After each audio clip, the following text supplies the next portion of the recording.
What's up, guys? This is Pedro from My Stuttering Life, where you will hear the good, the bad, the very ugly. We're gonna laugh, we're gonna cry, but through it all, just know that you are not alone. So, let's get started. This is episode number 82, and my special guest is Christopher Massella. Christopher lives in Blue Bell, Pennsylvania, just outside of Philadelphia. He states that after years of frustration and shame, he sought speech therapy at the age of 31. At the end of the therapy, he committed to becoming a speech therapist. Since 2008, he has been an SLP. He is certified by ASHA, licensed in Pennsylvania, and currently works with middle school and high school students in a local school district. After years of hiding, the reason why he made the career switch was due to posting videos and talking about his journey on social media. I am honored to have him a guest with me on the My Stuttering Life podcast. Welcome, Christopher Massella. Hi, how are you? Doing well, sir. Thank you for being on this podcast. We have a lot of topics to cover, so let's get started. Thank you for having me, by the way. Yes, sir. This is a true honor. And so, do you remember when you first began to stutter? I do. I've chronicled some of my experiences on YouTube as well. I remember being very young, playing hockey outside with friends and actually having difficulty saying the word hockey and being made fun of. So I remember the physical discomfort of stuttering. I also remember being made fun of because of it. Again, I have always experiences like many people who stutter. I think stuttering makes an indelible mark on all of us. And it's what we do with that. That's the real challenge, right? You are 100% correct, sir. Yes, sir. Now, does it run in your family? Are there any other people in your family that stutter? From what I understand, yes. I do have those close to me who do as well, mildly, but I know there are a couple cousins who do as well. So yes, and I think most research now would tend to lean that it's a genetic, there's a genetic component to stuttering, yes. That is very interesting. Do they still have their stutter, or have they outgrown it, or? That's an interesting concept, right? Outgrowing it. When you look at the research, most kids who stutter when they're very young outgrow it. And most of the time, stuttering affects more boys than girls. However, there are a small percentage of kids who continue to stutter, and there's persistent stuttering. Those close to me, my one cousin, yes. I don't hear it from her often. I don't see her a whole lot, but I don't think she stutters that much right now. So I'm not quite sure if she got therapy, but I know when I see her, I do not hear it. Again, when we hear people not stuttering, right, and we know they did, that could be because of great therapy. It could be compensatory strategies he or she is using, right? They could be hiding it because, I hid my stuttering for years. I was a word changer. And I think many people do that. We come upon that moment of stuttering and we do what we normally do, and that's struggle to get through it or use a strategy that we know works for us. And that could mean changing words or avoiding that situation. You are very correct, sir, because oh my gosh, I've been stuttering for about 44 years now. And so, I have a lot of tools and tips and tricks. I use accents. I change words.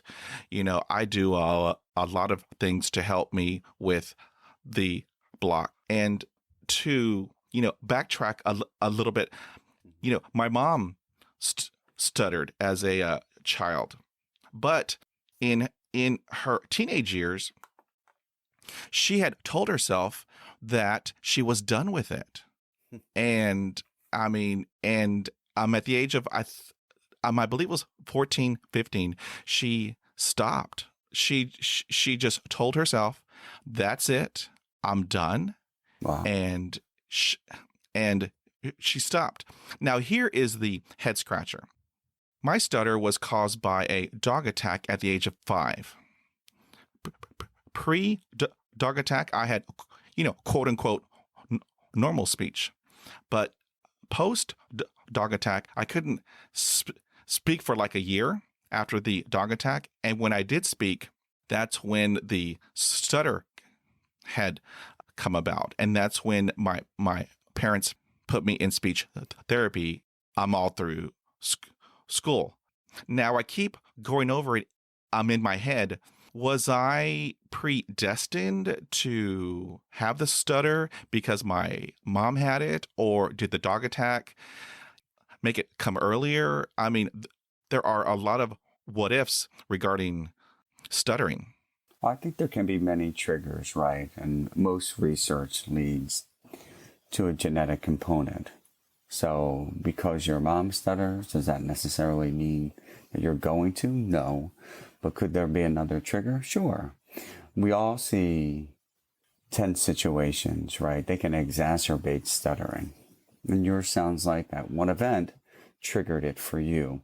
When you have a person who stutters, even now, you can go through a hierarchy of when people stutter. And you could see maybe being on the phone causes more stress for a person who stutters because there's a time factor there, right? Those of us who stutter don't believe that someone will want to wait for us to finish what we have to say. So that can exacerbate, that time factor can exacerbate our stuttering or make it worse or appear worse than it actually is as well. So those situations, again, can trigger an exacerbation of it, or in your case, obviously you believe that it happened because of that dog attack. And I'm sorry that happened. I hope you're okay from it. You were physically okay from it. Yes, sir, I recovered. Good to know. So, okay, going back to speech therapy, had you ever had it in school? And if you did, was it helpful? The only kind of speech therapy I had was from my dad telling me to slow down and think about what I was saying. So, no, I actually never had any formal therapy until at 31 years old. Actually, I was 30 years old when I got married, and I knew my wife and I had talked about starting a family relatively soon, and this one thing always bothered me, and that was something I avoided forever, and that was my stuttering. I knew it bothered me, whether I was in front of a customer, because I had a sales job at the time, or I was talking on the phone. I was an avoider. I avoided certain words, maybe situations as well, because they caused me great tension and stress. So I figured if we're going to start a family, I really wanted to give myself an opportunity to see what I could do about my stuttering. And I reached out to a speech therapist and I emailed her through a national organization. She was wonderful. I went to her house for about 3 months on, I think it was Thursday nights, and I paid her out of pocket, by the way. And she was wonderful. And it was a great experience for me, and I learned some of these techniques. And one of the techniques that helped me immensely was easy onset, where you learn to stretch syllables, especially the beginning of words in my initial utterances when I speak. So that really helped me immensely. So no, I never had speech therapy in school. I was always probably petrified that I would stutter in front of people. After you get a lot of negative reaction about stuttering, I got a lot of negative reaction about my stuttering. Let me make it personal. So I learned to hide it because I didn't want negative reaction to it or to me. But eventually I couldn't outrun it. So I needed to get speech therapy, which I did. And I'm eternally grateful. Well, let me tell you, Christopher, I was in the exact same boat as you. I was told by everybody, slow down. And many people told me, don't tell it to me. I want you to sing it to me. And it's like, no, I'm not going to sing it to you. That's just Right. not on the table right now, you know. And like you, I mean, I was told at a very young age that because of having a stutter, I was slow. They had me labeled as having a form of mild mental retardation. They told me that I would never have a job, I would never have a career, I wouldn't get married, I wouldn't have kids, I wouldn't have anything. They just told me that it would be better for me to just apply for disability and just get a check every month. Unbelievable, isn't it? I mean, for years and years and years, I was told this. You know, I'm stupid, and all those. I mean, words hurt. You know, after decades of just being beaten down. You know, verbally. I'm every day. I mean, it. You know, you are right. It does take a toll on you. You can see it in print, in newspapers. You can see it on TV shows. How much people make fun of people who stutter. It happens often. One of my first videos, the first video, what motivated me to start doing some videos and tell some of my stories, so maybe it can provide some hope or motivate a parent to take a child to speech therapy. I was reading an article in a major newspaper in Pennsylvania, and it was in the sports section, and the writer had said about a general manager from the Chicago Bulls, how he stuttered his way when answering a question. Seemingly, he didn't know what he was talking about because he stuttered. So that's the narrative. If you stutter, you don't know what you're talking about. And for people who stutter, that's not true. That's a stereotype. And what you see on TV often is when someone's nervous, they suddenly stutter. Well, that's not true either, right? Someone can be nervous and not stutter. They don't go hand in hand. Nervousness or anxiety can exacerbate, like we talked about earlier, can exacerbate stuttering, but it doesn't cause it. So when I see those things and these stereotypes, it's really frustrating for me. And where I can, I hope to get small wins for people like us. Yes, sir. You are correct. And then let me just add one more to the pile. If you are stuttering, then you are lying. Because I was pulled over many years ago. And so I was speeding. You know, it is Texas, and I apologize. But, you know, I couldn't get out my name. I couldn't do anything. And so it was already, you know, I'm automatic because I stuttered. I was lying, you know. And so, yeah, I mean, it is extremely frustrating how we are portrayed. You know, what we can do about it, and I reached out to the author of the article too, and he quickly apologized and fixed the article online, which I'm grateful for that.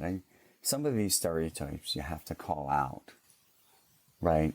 You have to call them out, and Exactly. It wasn't like I'm going to boycott the newspaper. I still get the newspaper, no big deal. But again, maybe it's just changing one mind, and that mind can change another mind. And you know, part of it is, I mean, I'm in my 40s as well, but I want to stand up for the kids who stutter and maybe change the perception for them. How cool. That is awesome. Now, talking about school, you know, high school, you know, for everybody, you know, is a little stressful, but if you have a stutter, you know, it's like 1,000 times more stressful. How did you handle high school with having a stutter? Again, one of the things I did was hide it, right? And maybe pray a lot. I'm not sure. Prayer does work. I don't quite know how it happened. I know socially I would change words, so I got through it. And I know many people who do that or who did that, where, you know, I could, as a person who stutters, we can track what we're going to say. We know when we're going to stutter. So I knew it was upcoming. I knew a word was coming with which I would have trouble, right? When I couldn't say the word difficult before. So what word did I use? I would use a word like hard. Oh, that was a hard test. Not difficult, but a hard test. So I would just change it to a synonym. So, however, even as an athlete in high school, it can be harder when you have to talk to teammates. I don't know what happened. It never really came up, or I guess maybe I changed words, unbeknownst to me at that time, because we're in the heat of the battle in high school sports. I didn't think about it all that much. So maybe I just got through it through the grace of God. I'm not sure.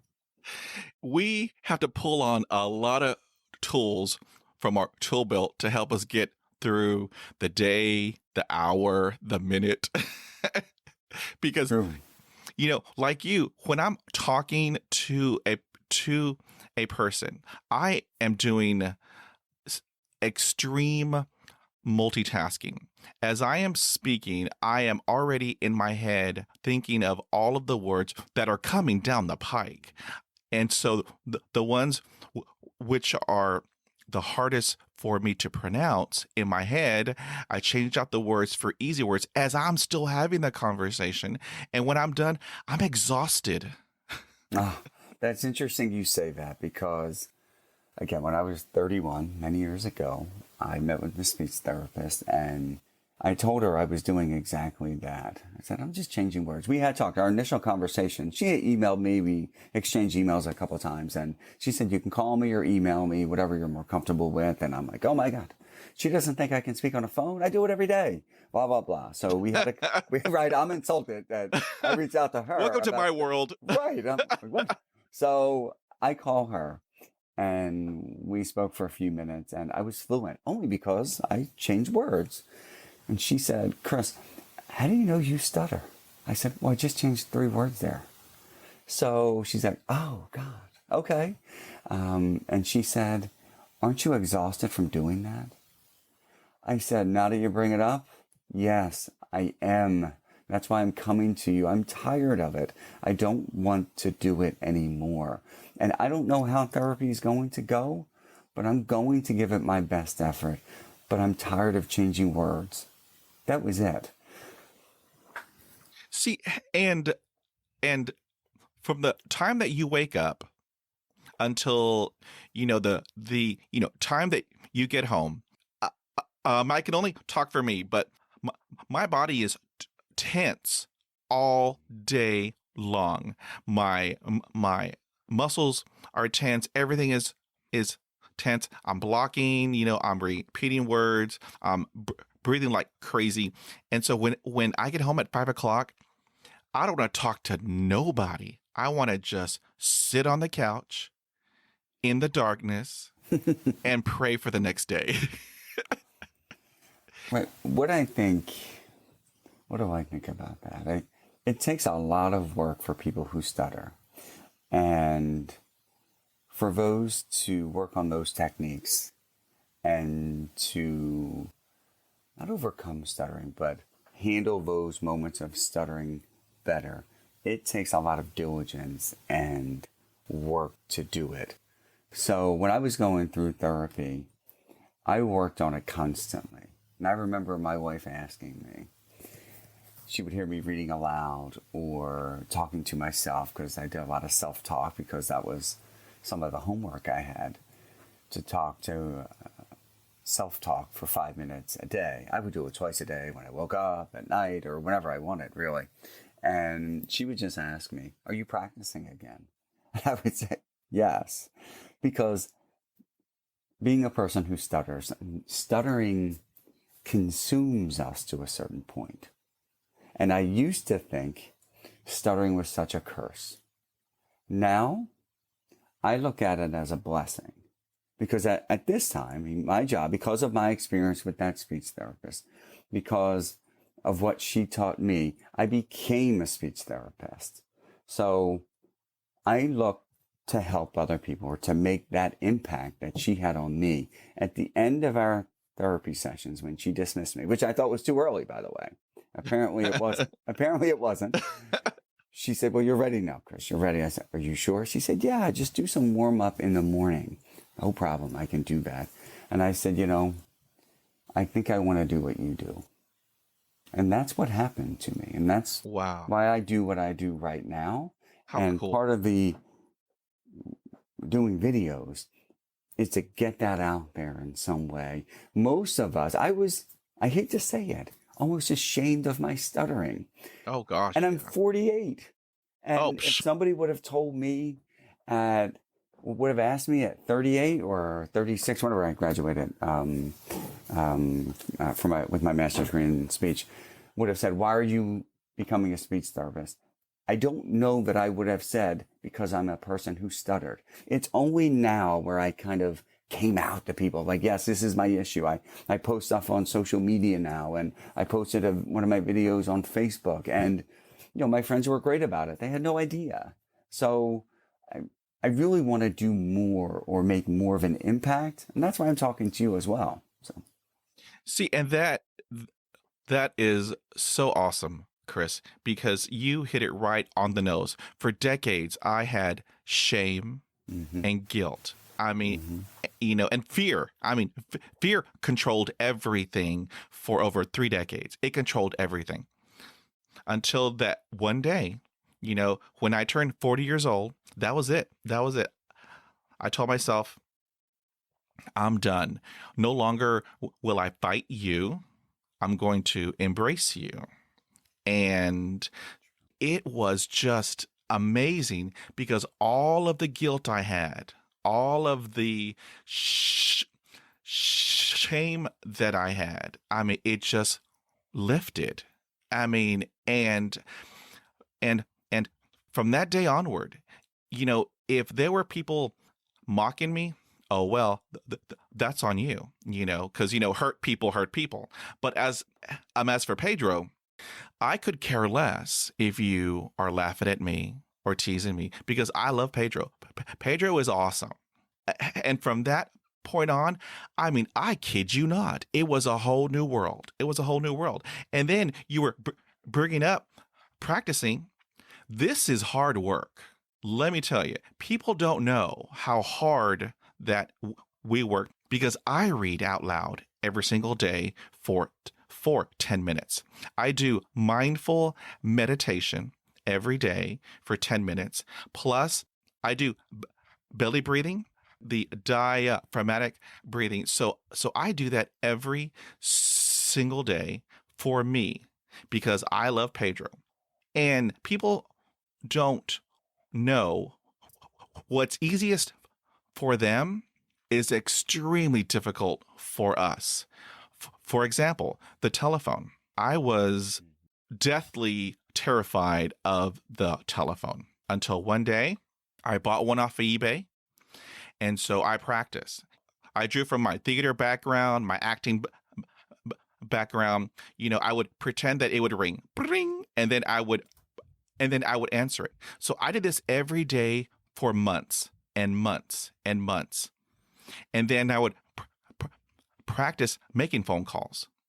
So after at least half a year of just practicing on a dummy telephone, it became boring. And then when I had to do it in the real world, in a real world application, when it rang, I just picked it up because I had already practiced for so long. It became boring. No longer was it fear or anxiety. It was boring. And then voicemails. For a lot of people, they can do it in like a minute. But for Pedro, it takes me 35 minutes. Or it never Maybe seems to come out correctly, right? You're like, was that good? So for people who stutter like us, we're always questioning, did that come out right? Was that okay? And that's a tough way of you're so right. speaking. And although I have to say, when I hear your story, it takes tremendous courage to do that kind of stuff. It takes that kind of perseverance as well. And really quickly, one of the reasons I'm doing this, right? I have a son who's 14. He had a school assignment, and his teacher had asked him to write about a person who overcame something or handled a challenge. And he mentioned me. and Oh, stuttering. I mean, my kids know who I am, right? They know right. about it. I don't hide that fact that if they make fun of people, I said, look, your dad is someone who stutters or who stuttered a whole lot worse before therapy. So I don't like when they make fun of people. So he mentioned that to his teacher. And I was really touched by that. And I think it marinated for a while in me. Oh, And I yeah. thought, and this is probably a couple of weeks later, I started posting some videos and coming out more on social media about my stuttering. And what I thought was, if my 14-year-old son could have the courage to be proud of his dad about stuttering, why can't I have the courage to talk about it? So that's why I do what I do. Although I still hesitate when I ask you, like, hey, maybe I can post some of this or whatever. I still hesitate because then or should I do a podcast? People will know I'm a person who stutters now, right? I still Right. hesitate. Right. But I think of him and what he said. He's proud of me. That's I awesome. mean, I'm supposed to be proud of him, and yet he was proud of me, and he taught me what I should do. Not to say I'm not his dad, and I won't tell him what to do today, right? But True, true, he true. taught me a lesson, and I just, and that's why I'm doing it now. If he's not afraid, I'm not afraid. We're all good now. Right. See, and people who stutter, we are courageous. We are creative. We are resourceful. And the last R, we are resilient. And we have such power in us. It took me at the age of 40, I found my power. I found it. And once I tapped into it, once I let everything go, the shame, the guilt, I don't care if you laugh at me. Once I let all that go, it was, I mean, literally, it was a whole new world. It is a whole new world when you face that kind of fear. And even going to therapy was a major challenge for me because something from which I had run for 30 years, right? I ran from it. And to say I'm a person who stutters and I need a little help was difficult. And although my experience with therapy was great, but it was scary at the same time.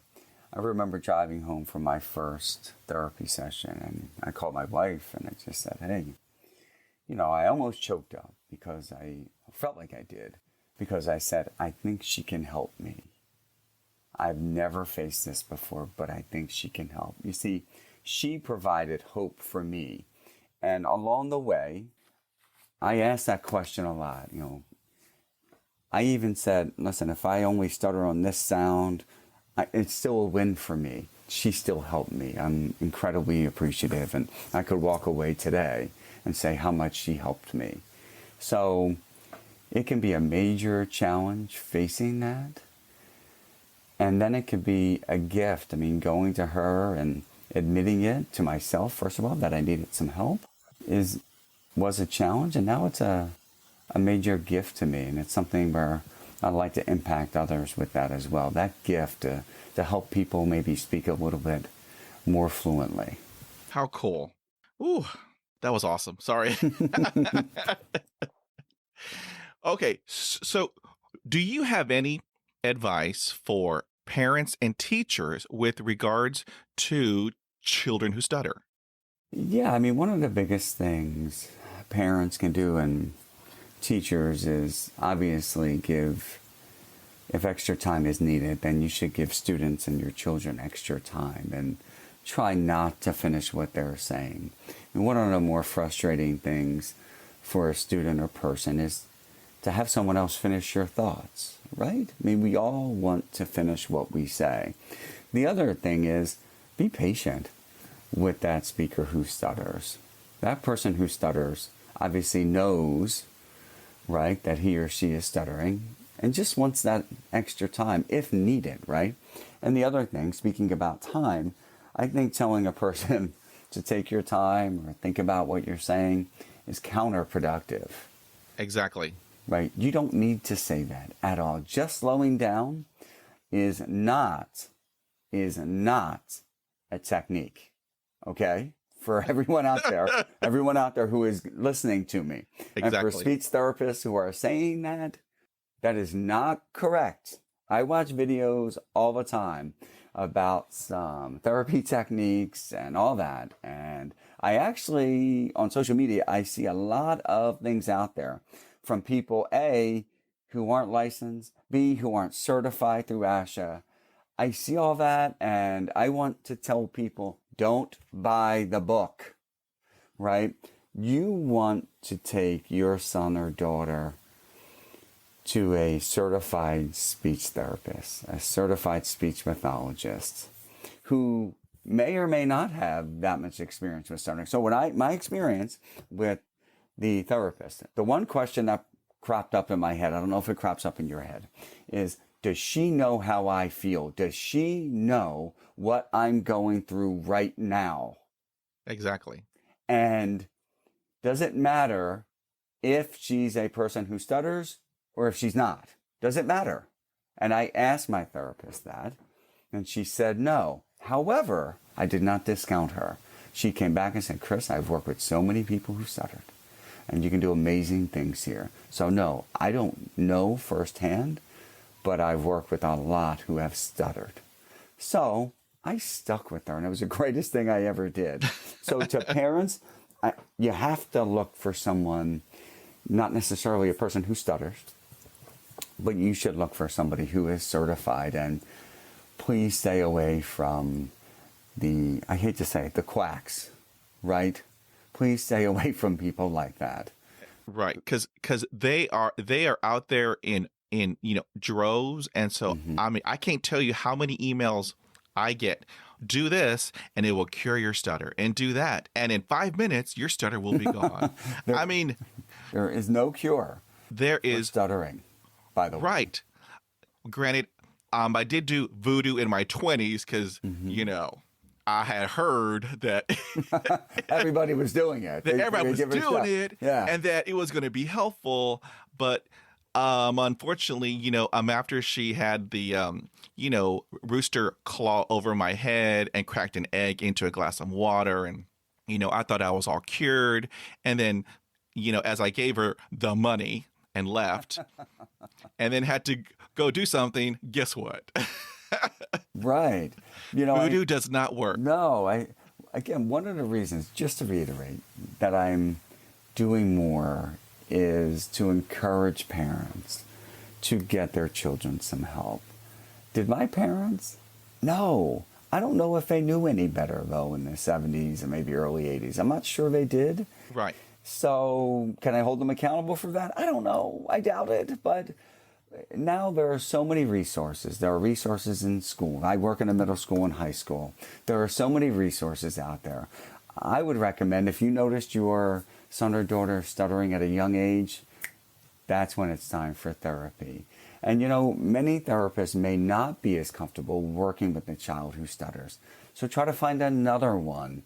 And one of the challenges for people, again, I know services are largely free from birth to 21.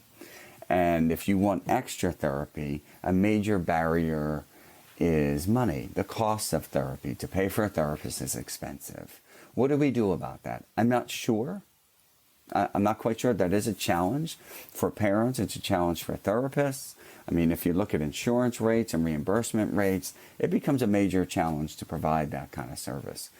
However, I think parents have to continue to do their due diligence for their child to see if they can get the best therapist possible for their child as young an age as possible. I 100% agree. Now, let's change gears a little bit job-wise. Had you ever experienced discrimination because of your stutter? I haven't. I could see how that could happen. And I always change words and avoided those situations. So I didn't. The major thing that prompted me, or was the catalyst for my going to speech therapy, was a phone call I was having with a customer. At the time, I was a salesperson for industrial distributorship, we were selling level indicators for those big tanks outside that chemical plants use, right? You can't have a tank go too high because then the chemicals can leak over, right, over the edge of the tank. So we were selling level indicators. I was cold calling a potential customer, and I could not say level indicator. So I got stuck on the word level. The L sound killed me. So that prompted me. I couldn't believe it because I remember the pain, the frustration, and I didn't know what I was going to do at the time. So I probably backed up and dropped in another or like so I could just get it out. It hadn't happened to me like that in years. I could somehow get through it. So that prompted me. That was absolutely the reason why I went to see a therapy. That prompted me, although, again, my wife and I were talking about it, having children, start a family, let's do it now. So it was the fall of that year, and I remember I need help because I can't do it anymore. I was exasperated because of it and eventually sought out a speech therapist, and here I am. But in terms of discrimination, I did not, no.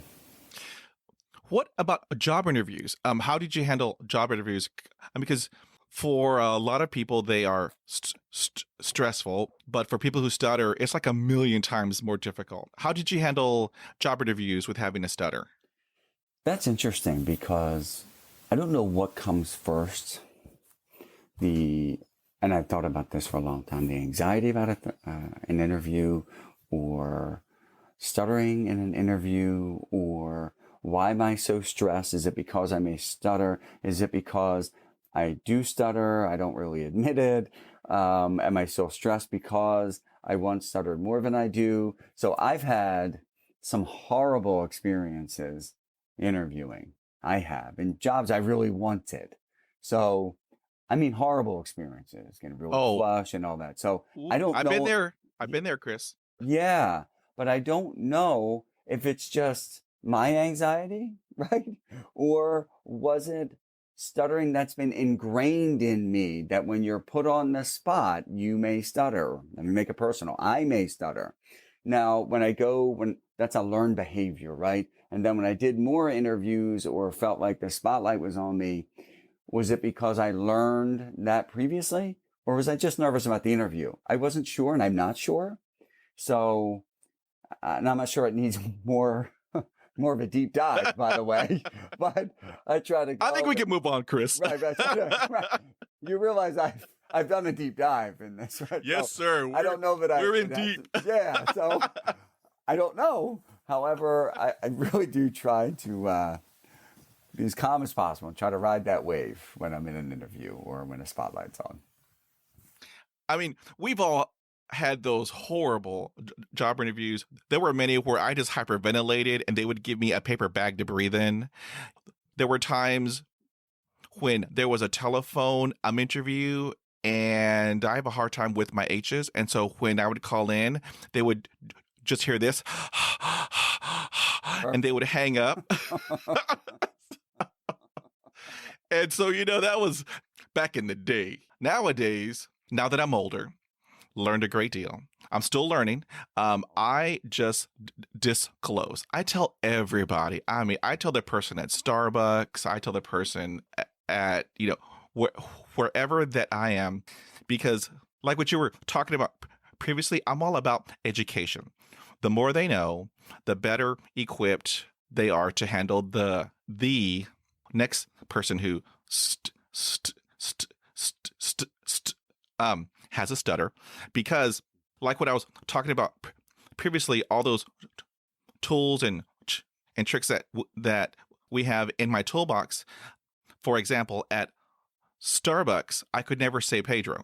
I mean, P's are like the death of me. And so when I would go up, I would give the person like Jorge, or Harold, or a different name. Then when I would go back to my table, and then I'm preoccupied. I'm on the I'm on my phone. I'm multitasking, and so when they call out Jorge over and over and over again, and then they're looking at you, Jorge, that's your name. I said, "Oh, sir, I'm sorry." Wow. Have you used those techniques? I hate to ask you questions. Have you used easy onset, the light context, things like that? I do now. Okay. I do now. Okay. But back in the day, I mean, I used whatever I had in my toolbox. There were days where, I would have a British accent. I tried an Aussie accent, but it didn't come out right. So I just held on to the British one because, that for me has proven helpful. So, Good times. I see all these comments on social media and the experiences people have and how they handle it. So I don't think you're unlike others and those of us who stutter. I see a couple of things out there, a couple ideas that it's difficult to find a really good speech therapist, and hey, the tools they teach or the techniques aren't always great. And that could all be true. So my recommendation is to interview that speech therapist, have some questions, what they typically do with somebody who stutters, things like that. So when you talk about those kinds of tools and techniques that you may use now, those techniques are great. They may work a lot of the times, but it's not a guarantee that it'll work 100% of the times. However, if it doesn't work that maybe 1% of the time, doesn't mean it doesn't work. Just means that time at that point in the day or situation, whatever it is, it just didn't work that day. So I would encourage that person to continue to use techniques and do it more and more and more. You need practice over and over and over. And every time basically you open up your mouth to speak, I believe you should be using a technique. And that's what my therapist said to me, because I asked her, I said, look, I have these techniques. I'm pretty good at it now. Do I have to use them, but I don't really think I need them? And she hesitated. She said, Chris, I'm thinking about your question. She said, yes, use them all the time. And I do. So now they're second nature to me. I don't think about using easy onset at all. I don't think about using a cancellation. I don't think about using anything. It kind of happens for me now because I did it so much and I continue to do it now. So anyway, those techniques and tools, they take a lot of work. And from what I see on social media, people get discouraged. And I say, keep at it. Do not give up. Persevere. Never give up. Right. Because as you know, we live in a microwave world where, they want everything in under 1 minute, and that isn't feasible. It's not a viable option. And like what all of my coaches told me, if you want to get good at a skill, you need to practice. It's interesting you say that, because I was working with a college student last summer, and probably this summer again. He asked me, we were talking, and we go through the whole process. We go through all these techniques, and like with many others, when you come, and I just talked about this on my YouTube channel a little bit about cancellations, or actually basically any technique. When you come upon that moment of stuttering, what do you do? What are you going to do? You're going to cross the bridge and try a technique, or are you going to revert to what you were doing? So in therapy, you can cross that bridge. You can do all these structured activities, use cancellations, easy onsets, light contacts, and you could be great. Then it's game time when you leave the therapy room, right? What are you going to do when you're on the phone and you're feeling stressed? What are you going to do when you have to order at Starbucks? What are you going to do, Pedro, when they ask you your name?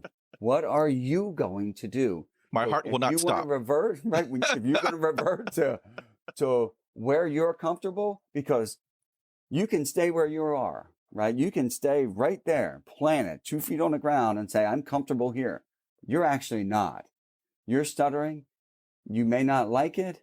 You're uncomfortable doing it in front of people. You may feel that shame or embarrassment, but crossing that bridge can be so hard for people. That's even more uncomfortable. I say take a couple steps that way. Go. What have you got to lose? What do you have to lose? Right. You have to step out of your comfort zone, because I believe that I'm going to fail my way to success. That's just me. So let's talk about everyday things that we do. How do you handle the telephone?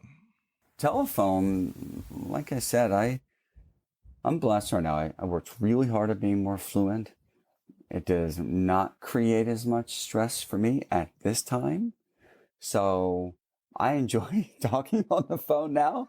In the past, it would have caused me major stress. Mm-hmm. Again, during therapy, my therapist actually, and I hated her for it, she would say, "Hey, Chris, I want you to call me." When people had home numbers, she said, "Listen, if no one answers, ask for me if someone answers. If no one answers, I want you to leave a voicemail."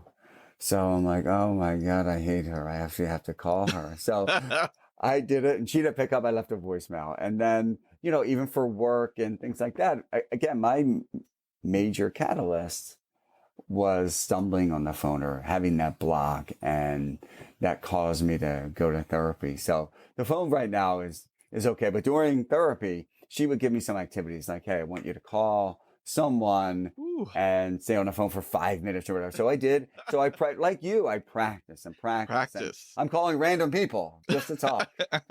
Actually, one of the challenges and homework she gave me, and again, I talked about it on YouTube, was the fake stuttering, the pseudo stuttering.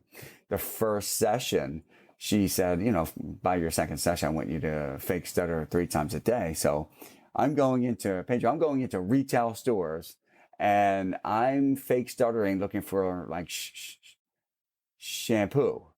That's what I had to ask for, just like that. And I'm thinking, oh my God, I had a fake stutter. And I know it bothered me. At that moment, I knew stuttering bothered me more than I originally thought, because I could feel my face get flushed. The hair stands up on the back of my neck. I could feel it. And I could even go there now and feel that moment. Wow. And the other one, she told me to speak during therapy for a few minutes. She said, Chris, I don't care what you talk about, just talk. And I don't want you to change words. I told her, no. I came to you not to stutter. You want me to stutter more? No. And we were friendly, but I was very direct with her, right? I said, no, but don't you feel like that? Don't we all feel like that? Like, no, I don't want to stutter. That's why I'm here. I don't want to do it anymore. So we laughed about it at that point. So the phone is actually, I enjoy talking to you. I enjoy, we're social beings, right? So we enjoy the interaction. Exactly. So let me deviate a little bit. How did you handle getting onto an elevator? Because the moment I pushed the button, my heart would start to hurt. And when it would open and there were like a lot of people in there and they're all looking at you and there's a time limit, Right. And then that one outgoing individual, happy, extrovert, outgoing, they ask you, what floor? I mean, I have a hard time with the entire alphabet. I mean, so I will give them a different number and then just hop on in. And then when I'm in there, oh my God, I feel shame. I feel like an idiot. Beat yourself up. Right. Then when I get off the where I didn't want to, I would have to go down the stairwell to go to where I wanted to go, because I didn't want to go back into the elevator and face them. How did you handle the elevator? No, elevator's fine. You mentioned something and you touched on it. You had like the extrovert come, and that person always wants to talk. Sometimes I think about myself, am I more of an introvert? And I probably am, by the way. But what was the cause of that? Was that because I stuttered? Right? That's that deep dive. Like, has my personality been shaped because of stuttering in a way? So you talk about the elevator, and it's like, do you look at people? Do you not look at people? Are you going to stutter? Are you not going to? So I am empathetic towards that, because I get that.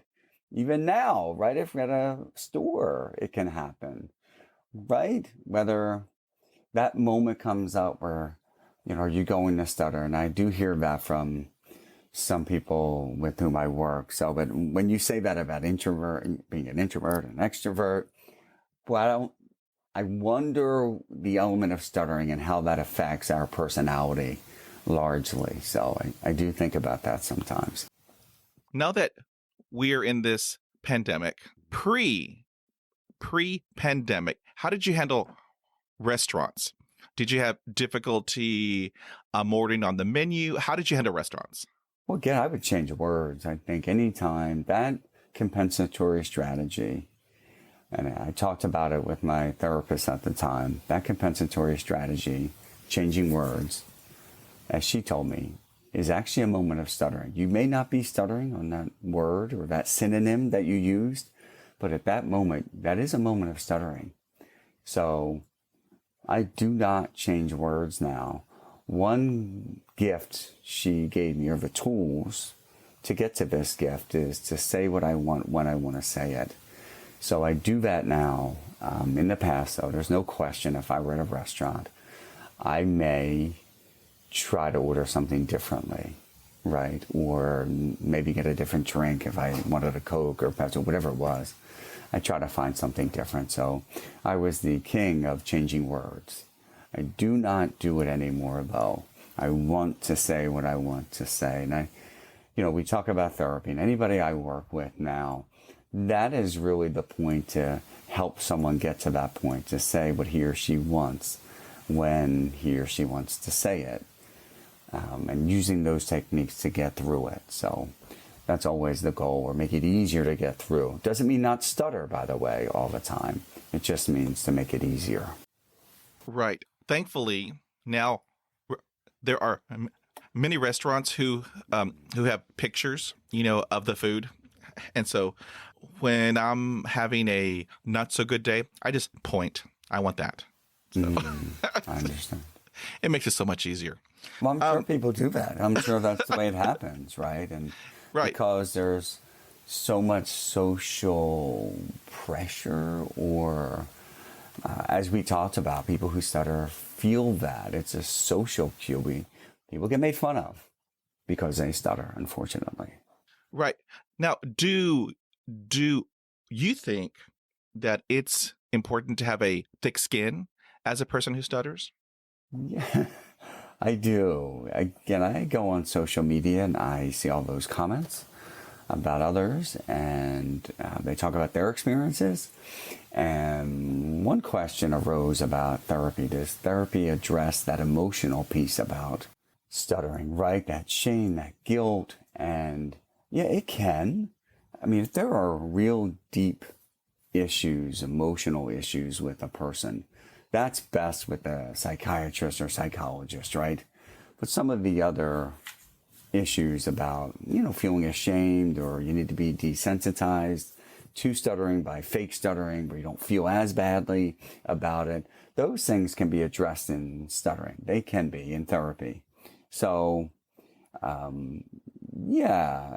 think those things can be addressed. However, anything deeper than that, that's probably left for someone else's lane, basically, right? Right. Yep. You are right, sir. Now, have you ever experienced depression because of your stutter? Oh, interesting. I don't think so. I don't know. That's really deep, Pedro, by the way. You keep using that word deep today. I'm not, boy. Well, they're already, Chris. I mean, they're already. I could see how that could happen for people who stutter, because there's so much pain. I mean, you look at, we're talking right now, but there's obviously pain behind that, right? Yes, sir. I went to therapy. We're laughing about it, but there's pain. There's, I went to therapy because there was a pain point for me that I couldn't take anymore. Now, would I go into those other things, depression, all that? I can't say that, but I know that's the human condition, right? That pain with people. Everybody lives with it every day. So right. This one was a pain point for me. So again, as a speech pathologist now, I'm trying to lessen that pain in any way I can. Yes, sir. Now, have you ever noticed, for me, being in Texas, I do like my rum and Coke. Now, I have noticed that when I drink alcohol, but only 2 rum and cokes, because that number is my sweet spot. If I only drink 2 rum and cokes, my stutter is gone. I mean, I don't know how or why, no rhyme or reason. But for me, when I drink only 2, my stutter is just gone. Have you noticed that with you if you do drink?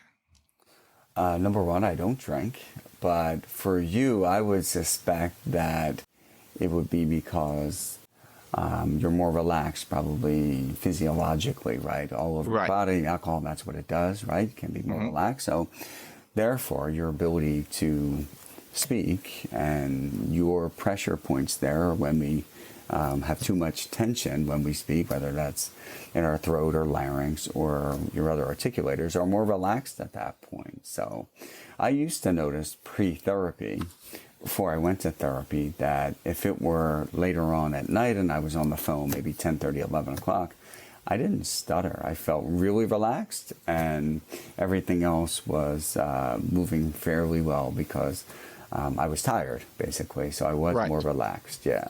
Right. See, and that is the most it's very interesting, because when I poll people who stutter, mainly their answers are just split 50-50. When they're tired, they tend to stutter more, and vice versa. But for me, when I'm tired, I don't stutter. I mean, we're all different in our speech journeys, and when I poll people who stutter regarding alcohol, again, it's split right down the middle. For half, their stutter gets better, and then the other half, it just gets worse. So I mean, it's just very interesting. That is interesting. Yeah. I haven't done any scientific surveys like you, I guess, on that fact with alcohol. And so I do. I've been doing this a while, Chris. Medication could affect those people who stutter as well. Don't forget. Right. Medication has various effects on people. So it may help or make it worse, right? Now, going back to the tools and in our toolbox, have you ever tried this? Like back in the day, when I would have a block, I would tap my leg, tap my foot, to help get the block out. Have you ever tried that? I've heard people who have done that. No, I probably just hoped I got through it or changed the word. But I remember doing therapy, and interestingly enough, I was on the phone again, and I used a technique to get through a moment of stuttering, and I remember my feet curling up, and I thought to myself later, that's where the tension went. It went there. Right. Because I was taking it out of my throat or other articulator, so it went there. I was actually working with the student this past year, pre-pandemic, by the way, and he told me, which I find odd, that a therapist told him to put his middle finger and index finger onto his thumb, because that's where the tension can go, and that was her therapy for him, to reduce the tension, that it would go there. Like he's putting 2 fingers on his thumb. And I said, yeah, I've never heard that technique. Have you? Like a pressure point? Yes. And I just said, yeah, let's try some other stuff, right? I go back to my voodoo days. Right. That's what I mean. When we talked about some, people who are selling products or techniques that have nothing to do with speech therapy. Right. Now, do you go through fluency phases? For me, there'll be times where I'm good for like a week, and then the next a couple of weeks, it gets really bad. And so, I might go through these phases. Do you go through those also? I haven't recently, no, but I did previously, even pre-therapy, obviously. Yeah, that's very typical. Even some students with whom I work currently, that happens, and I explain that to them and their parents when we have meetings, that stuttering is really variable. It could be great 1 hour, you could be really fluent, and then maybe an hour later not so fluent, or it can vary day to day, week to week. So that's pretty typical of people, and I felt the same way and had that same experience where, hey, and that's in my head, I'm sure I contemplated, am I really a person who stutters? I'm good right now. You know how we all rationalize things, and On the daily, yes. right. So yeah, I did go through that kind of stuff too. Yeah. Now, you had touched on this previously, very briefly, but let me ask you this hot topic, because the answers are just split right down the middle. So let me ask you, Christopher. So do you let others finish your sentences? No, I mean, no. If I stuttered, I don't remember having that kind of experience. I'm sure I did. So no. And again, I think it's really frustrating for people who stutter to have someone else finish those thoughts. Very frustrating, and actually probably really frustrating, and could be upsetting to those. Like, people who stutter are intelligent, wide range of abilities, and to finish what someone says, I could see, could be really frustrating for them. Right. Because pre-40, they would do it for me, and that would make me feel less than, Yes, that was broken. I was looking for that. Yes, correct. Yeah. And then post-40, if you know what I'm trying to say, and make sure you're correct, because, 9 times out of 10, it's not what I was going to say. But if you know what I'm trying to say, help you, because there was a time back in the day where if I had a severe block, my eyes would close, I would stop breathing, my hands and arms were just all up in the air. Mm-hmm. People would ask if I was having a seizure. When you stop breathing for a while and your eyes are closed, tough one. You're going to get a little dizzy and you're going to pass out. Yeah. And so that's not a good look for Pedro. But, that was back in the day. I think it comes from a good place for people, though. And right. I think when I look at it from their perspective, they're only trying to help those people who finish thoughts, right? They are. Right. So that's why. Good place. That's why I always tell them that it is always appropriate to ask, because you don't ever know if that person has had some, previous a bad history. So, yeah. Mm-hmm. Now, here is another hot topic. Okay. This one's a head scratcher. So, when you are alone, can you speak without stuttering? That's fascinating. Again, I can talk about my experience during therapy and how that went. My homework most days was that self-talk for 5 minutes, maybe twice a day. And yes, I would stutter alone when I spoke to myself, aloud, by the way, not silently speaking to myself. But yes, it would happen. And I would go back and think about it, what happened there, or really work on that fluency and going gently. If I were bringing my lips together, what happened? Why did I lose that? Why did I repeat it? So I did some of that learning, right? After I stuttered, I would really try to learn what I did, what happened, and what I could do in the future. See, and you and I are in the same boat, because it's just split 50-50. And for me, when I'm alone and having a conversation, as we all do, I still stutter. When I talk to my dog, Ruby Jean, I still stutter. When I'm going through verbally what my day looks like on my calendar, I still stutter. So, I mean, it's just fascinating that half do and half don't. It is fascinating because, I can say that when I began therapy, I stuttered less than I thought and more than I thought. Isn't that odd? So I'm good. And then I would stutter. I'm like, oh my gosh, I didn't know I stuttered on that specific word or sound. So yeah, it was really fascinating to me. Exactly. Now, has this ever happened to you? Let's say you have a doctor's appointment, and so you walk into the building, you walk into the office, and there's a greeter. She greets you. Hi, good morning. What is your name and what time is your appointment? And then you have a block, and a really long block, or moderate block. And then they ask you, "Did you forget your name?" Has that ever happened to you? No, I've not had that experience. You're so lucky, Chris. I know. That could be a frustrating experience, by the way. However, that could be a time for self-disclosure. Right.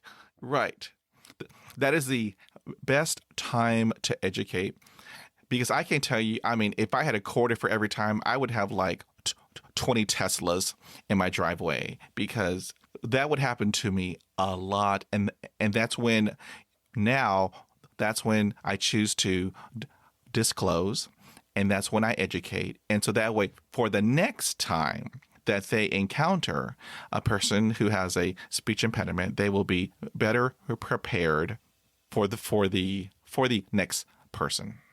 And that's what it's all about, education, right? And that's why we do what we do now. Okay, so here is another hot topic. All right, so, dating is hard and stressful for everybody. But if you stutter, it's like 1,000 times more difficult. How did you handle dating with having a stutter? It's the same. I hate to keep saying it, but I was a word changer, so I tried to hide it. I will say, when my wife and I got married, it crossed my mind about our vows. How would they come out, right? Would I stutter on them? It worked out fine, no big deal. But it crossed my mind, I'll tell you that would I be able to get through it? So on top of getting married, there's that extra tension, right? Am I going to be fluent? Right. My vows, I whispered, so it worked out for me. So good for you. Okay, so now with all this new technology, we have Google Home, we have Alexa, and then we have the one that begins with an S that I have a hard time with. It's from Apple. Do you think that all this new technology is helpful or hurtful for people who stutter? I think the more the better, right? Technology is great. We know, there are enhancements in everything we do. We can actually provide therapy during a pandemic, right? So I was able to do that with students in Pennsylvania. So technology is great. We have to use it correctly, obviously. There are there's technologies, delayed auditory feedback products out there as well. They can be helpful as well for people who stutter. But I'm a big believer in doing stuttering modification techniques as well as fluency enhancement techniques as well, on top of the other technology out there. How cool. Because many people that I talk to, they tell me that it's a great thing to practice on because it's not a human, it's a machine. And so I thought that's interesting. Yeah. I think we're going to have to embrace technology, as you know. It's not yes, going sir. away, so. Yeah. Yes, sir. 1,000%. My vehicle has that voice activated technology, so I'm still practicing. If I have a hard time, I'll just push a button. So it's all good. All right. So what is a challenge speech-wise that you had to overcome, and how did you do it?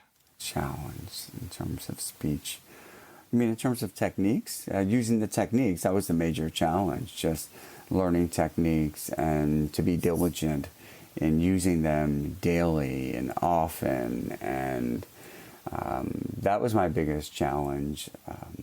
when I was in therapy, absolutely. Using those techniques, learning the techniques, having a great therapist teach them to me, and then incorporating them all the time. And that is, when we speak, we're always ping-ponging between what we're saying and how we're saying it, right?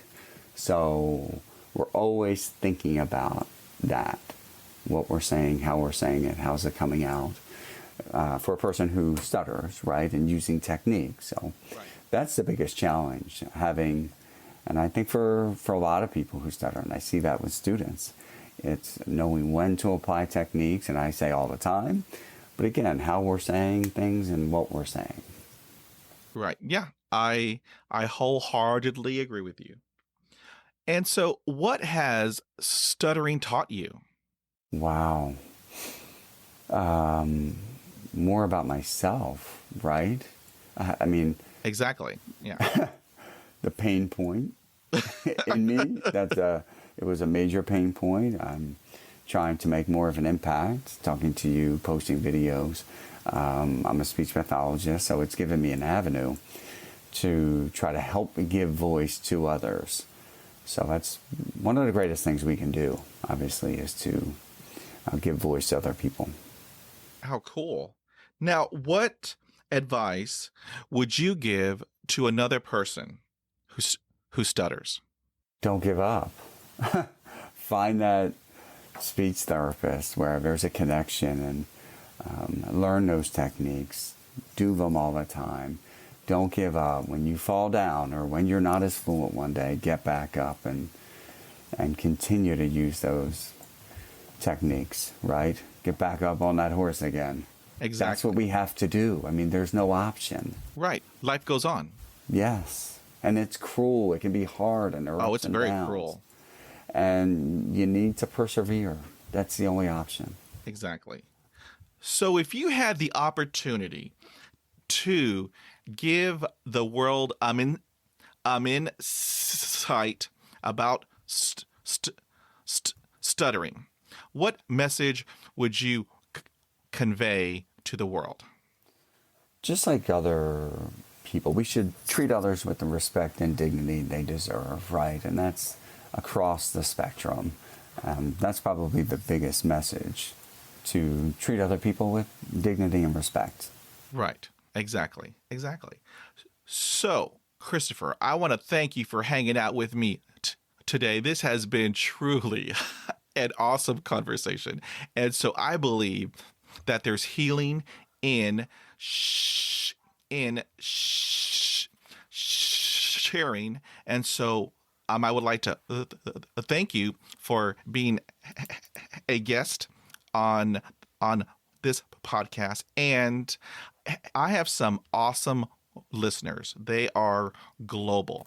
Let's say they wanted to reach out to you. How would they do that? I am on YouTube. I do want to thank you as well. And I love what you just wrote. There's healing and sharing. I wrote that down. I may steal that too, Pedro, by the way. I like to share. It's all good. I think that is really great. And that is part of me. And I've said it before. It's therapeutic, by the way, doing these kinds of things or talking about it more. So you are correct. So I really appreciate that. I am on Facebook, YouTube. I'm on YouTube. I've been putting up some videos. Again, my name is Chris Massella, Massella. So you can check out some videos, reach out to me there. That'd be great. Okay. We will post your YouTube link on the podcast description notes. That way they can click on that link. And so again, I would like to thank you, Christopher, for an awesome conversation. And so I know that this will not be our last conversation. And so, down the road, let's connect again, because this 1 hour and 18 minutes, it went by fast. Yeah, thank you. I really enjoyed it. It's great to talk to you. Thank you for having me. I'm honored. Thank you, sir. You take care and be well. You too. If you like this podcast, head on over to Apple Podcasts. Subscribe, rate, and review. Thank you for listening, and we will talk again.